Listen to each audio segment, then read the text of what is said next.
Muziki wa Tanzania unaongozwa na wasanii wawili tu. Guess what?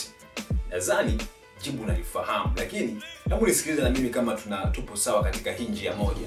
Ni Diamond pamoja na Alikiba. And of course, hawa watu wamepata mafanikio makubwa sana kwenye game ya muziki. Japo safari yao ni safari ambayo inatofautiana. Alikiba ameanza kwenye game, Diamond akawa amefuata pia kwenye game. Hapa sipo kwa ajili ya kukuambia mahusiano yao. Kwa mfano, mahusiano ya Diamond na Zari, mahusiano ya Diamond na Hawa. Hapana. Sipo kwa ajili ya kukuambia mahusiano ya Alikiba. Hapana. Nipo hapa kwa ajili ya kukuambia vitu gani hawa wafalme wawili katika muziki wa Bongo Flava walivyovifanya vimekuwa vikubwa, lakini ambavyo wanavimiliki au vibana. Sasa naanza na msanii Alikiba au vipi? Sasa Alikiba ni mtu ambaye anamiliki Clown Media. Clown Media kuna Clown FM, lakini pia kuna Clown TV, ambapo pia amebahatika kunasa kandarasi na mtangazaji mkubwa kabisa ambaye amewahi kufanya kazi BBC. Unamjua ni nani?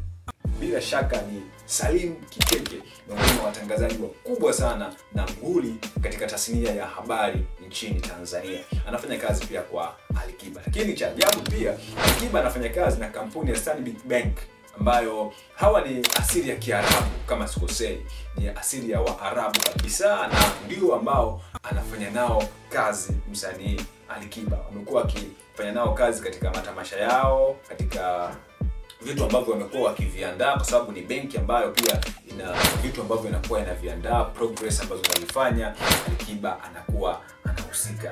Lakini pia Alikiba anamiliki gari kama V8, ni magari ambayo gari kama V8 ni gari ambalo Alikiba anakanyaga, na maanisha anaendesha au kumiliki. Na Alikiba pia anamiliki record label, ambayo kwa sasa ni kama kuna fununu ya baadhi ya watu ambao wametoka. Kabla sijakwambia watu ambao wametoka, kwa fununu ambao tunasikia mtaani, Alikiba ana mdogo wake ambaye ni Alikiba, miongoni mwa watu ambao wapo katika record label hiyo ya Kings Music. Kuna Vanilla, kuna K-Tuga, kuna Tommy Flavor na Alikiba mwenyewe.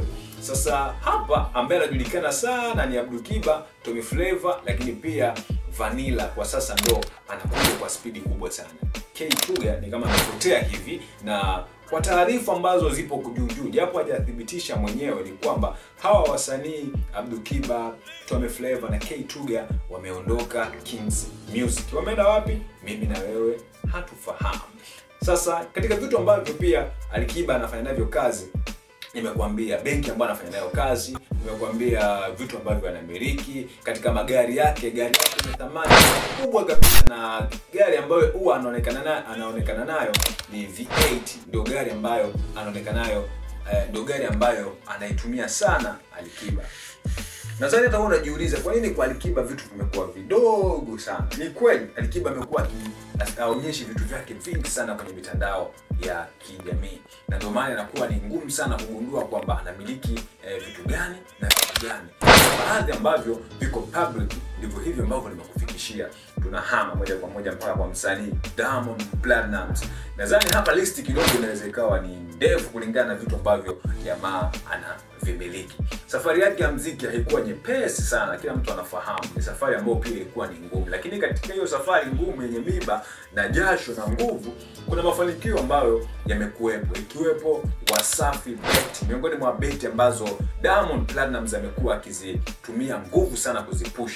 Tumemwona mtu kama Mwijaku ambaye amekuwa brand ambassador wa hiyo bet, Bilevo Baba Levo pia amekuwa brand ambassador kwenye hiyo bet. Lakini pia Wasafi soap, sabuni ambayo imezinduliwa tu mwezi wa 4, kampuni yake kabisa mpya hii Wasafi soap. So tunategemea kwamba itakuwa ni endelevu, sio kama ambavyo ilikuwa Diamond Karanga na Chibu Perfume ambazo zilikaa kwa lifetime ndogo sana sokoni. Kitu kingine ambacho anamiliki Diamond Platnumz, anamiliki Wasafi Media, ambapo kuna radio na TV, na hapa pia na watangazaji wakubwa sana, hasa ukimzungumzia Maulidi Kitenge na watangazaji wengine wakubwa sana ambao wapo Wasafi. Ukiachana na hicho tu, Diamond Platnumz bado anaendelea kuonyesha kwamba ni nguli sana, haswa kwenye swala la muziki. Umemlipa kiasi kwamba Diamond Platnumz anamiliki magari yenye thamani kubwa sana. Kabla sijaenda kwenye magari, nataka nikukumbushe tu kwamba Diamond Platnumz anamiliki Wasafi record label. Na yeye sasa kuna wasanii ambao walikuwepo ambao walimtoa, kwa mfano alimtoa Harmonize, alimtoa Rayvanny, alimtoa Mbosso, akamtoa Lava Lava, lakini sasa cha ajabu ni kwamba mpaka sasa hivi amebaki msanii mmoja tu ambaye ni Zuchu, na ndani hawa watu wawili wamefunga ndoa. Je, kuna kazi kweli hapo?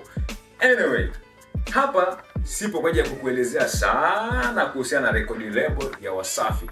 Nadhani nimeshakutajia wasanii ambao wameondoka na ambaye amebaki sasa hivi ni Zuchu. Sasa katika magari ambayo anamiliki Diamond Platnumz anamiliki magari yenye thamani ikiwemo Escalade, miongoni mwa magari ambayo yana thamani kubwa sana, na anayo matatu magari ambayo yana thamani kubwa sana. Anamiliki Mercedes Benz, anamiliki V8, anamiliki Rolls Royce, miongoni mwa gari lake yenye thamani kubwa sana. So hivyo ndivyo vitu ambavyo Diamond Platnumz anamiliki. Je, anafanya kazi na makampuni gani? Nisikilize kwa makini. Diamond Platnumz anafanya kazi na Serengeti Light kutokea hapa nchini Tanzania, anafanya kazi na Pepsi ambao juzi tu pia ametoka kuongeza mkataba, anafanya kazi na Airtel Tanzania, na pia amekuwa akipata kipato kikubwa sana kupitia hayo makampuni ambayo anafanya nayo kazi. So nadhani kuanzia mwanzo uliponisikiliza kutoka kwa Diamond Platnumz mpaka kwa Alikiba, nadhani kuna kitu ambacho wewe mwenyewe utakuwa umeona nani ambaye anamiliki mpunga mrefu zaidi, makampuni ambayo anafanya nayo kazi, wasanii ambao amewatoa, vitu ambavyo wanamiliki. Na nadhani wewe mwenyewe hapo utakalculate na utaangalia kwamba nani ambaye ni msanii mwenye mafanikio makubwa zaidi hapa nchini Tanzania. Lengo langu sio kukuambia wala conclude. Lengo langu ni kukuachia wewe hapo mtazamaji wa Storymax uweze kuamua mwenyewe nani ni msanii mkubwa hapa nchini Tanzania. Mimi naitwa Carnivore. Subscribe kwa taarifa nyingi zaidi za watu kutokea Tanzania na nje ya Tanzania. Bye bye until next time.